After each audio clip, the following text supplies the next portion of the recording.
বেশ কিছুদিন বন্ধ থাকার পর এক্সেলারেট এনার্জি এলএনজি টার্মিনাল থেকে আবারও জাতীয় গ্রিডে সরবরাহ শুরু হওয়ায় কাটতে শুরু করেছে রাজধানী সহ দেশের বিভিন্ন এলাকায় গ্যাস সংকট। কমেছে সিএনজি ফিলিং স্টেশনগুলোর দীর্ঘ লাইন।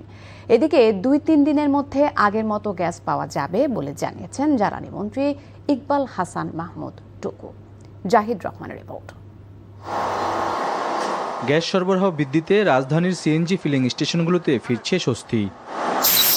অধিকাংশ স্টেশনে এখন তুলনামূলক কম সময়ে মিলছে গ্যাস।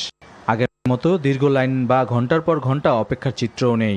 গতকালকে আমি 2 ঘন্টা দাঁড়িয়েছিলাম, আজকে কিন্তু দাঁড়া থাকতে হয় 2 মিনিট লাগছে। হবে অবস্থা একটু ভালো আছে, আজকে আর কোনো সিরিয়াল পাই না। আয়া 2টা গাড়ির পরে ঢুকে গেছে পাম্পে। আজকে আইসা এখনই গ্যাস পাইতেছি, ভালো লাগছে। গতকালকে একটু অনেক সিরিয়াল ছিল। ভোগান্তি কমায় ফিলিং স্টেশন কর্তৃপক্ষ সন্তুষ্ট। গতকালকে রাত্রি থেকে গ্যাসের চাপ বাড়ছে, যার ফলে আমরা গ্যাস সঠিকভাবে কাস্টমারকে দিতে পারছি।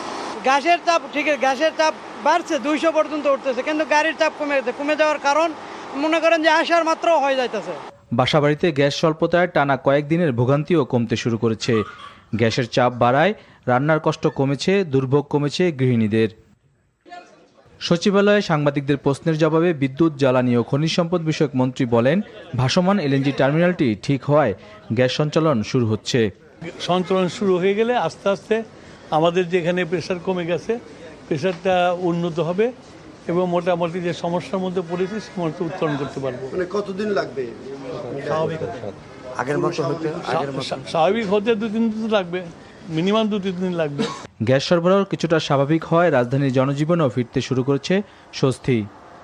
সাইদ রহমান, এনটিভি নিউজ, ঢাকা।